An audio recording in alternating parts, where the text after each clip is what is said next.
Hello Ray guys! Ito na nga yung tatlong mushroom na nakuha ko today. These are bullets mushroom.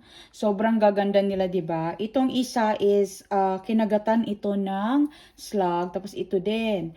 But itong isa guys, sobrang perfect. Ayan no, sobrang ganda.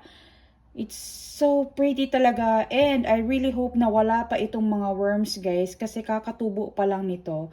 Kasi ito talagang mga bullets, they are very delicious and gustong-gusto din ito ng mga uod. Ayan, so meron tayong tatlo dito. Oh, pamain na lang, pamain, charot.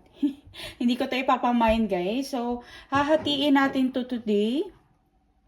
Titingnan natin kung merong uod o wala.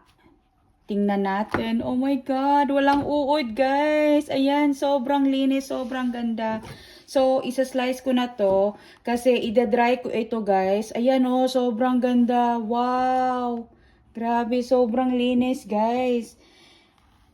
Yes, ito yung the best guys sa bullets kapag hindi sila sobrang malaki. Kasi yung mga malalaki talaga, some of them or most of them, binabahayan na yun ng mga uod. And yun naman ang hindi natin gusto.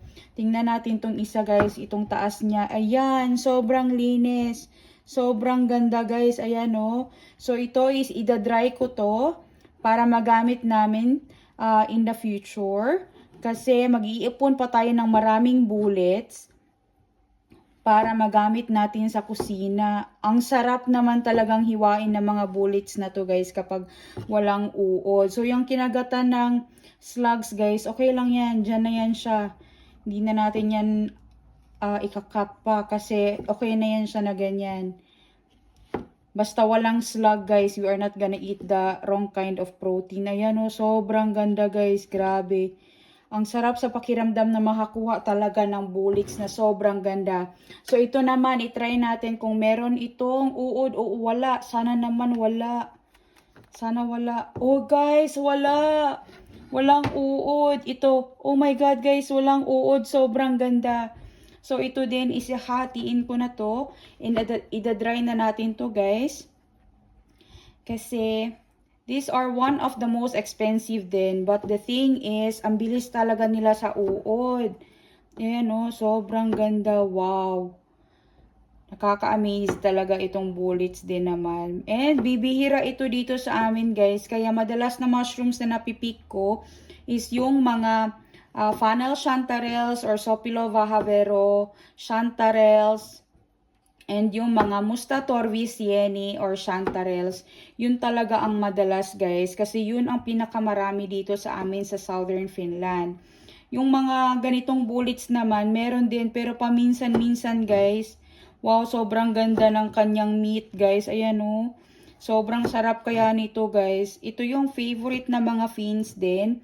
Yung herkotati na tawagin nila sa Finnish. Kasi masarap ito.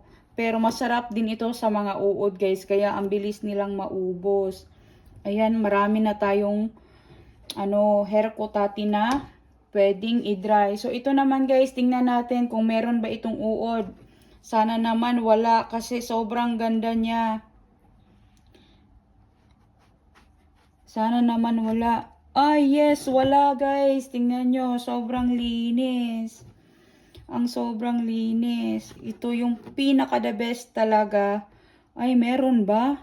Parang merong traces ng uod guys. Kasi merong mga butas-butas. Ay, wala guys. Ganun lang siya. Wala siyang uod guys. Ayan, sobrang ganda. Sobrang linis. Ayan o, sobrang kapal ng mushroom na to. Kasi sobrang healthy ng forest talaga dito sa Finland guys. As in, and libre lang tong ipipick sa loob ng gubat. Ayan.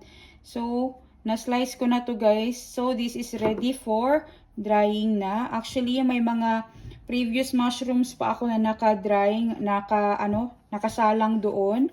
And ito ang isusunod ko guys. So, ayan, tingnan natin ito kung meron ba itong uod sa gitna o wala. Oy, yan na nga ang sinasabi natin, oh. Yan, oh, nagkakauod pa rin talaga kahit na hindi pa ganun kalaki.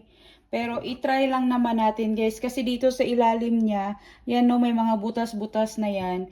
So, posible talaga na pinasukan na ito ng uod. Ayan, may uod guys. Itong side na to wala. So, ito dito meron. Oh, ito na lang ang natira sa side na yon. Ito is, tingnan natin yung dito sa side. Ito wala guys.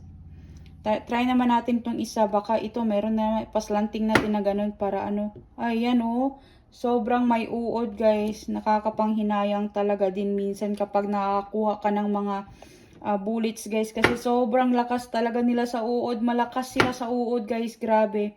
Pero ito pwede pa to. Itong side na to hindi na. So hatiin ko to. Ayan. So ito na lang ang pwede ang ma-save. Ito kaya. Ayan, pwede pa. Itong side na to. I-try natin dito, be. Baka meron pa tayong ma-save. Ayan, guys. Meron na ngang uod. May traces na nga siya ng uod, guys. Ayan. So, ito na lang ang isi-save natin. And, itong the rest is, itatapon na natin to sa bio-waste. Kasi hindi na natin to pwedeng gamitin, guys. Kasi binahaya na talaga siya ng uod. Pero, kita nyo naman, guys. Ganyan karami. Ganyan karami yung bullets na na-save natin today sa 3 mushrooms na nakuha natin sa forest for free. Tingnan nyo naman. Sobrang ganda. As in, sobrang ganda talaga. Please don't forget to like and subscribe to our channel, guys. Panoorin nyo po yung mga mushroom picking episodes namin. And sundan nyo po lahat ng mga videos namin about Havikiruwaka, how to save food, and yung mushroom hunting namin dito sa Finland and our countryside life. Thank you so much! Hey, hey!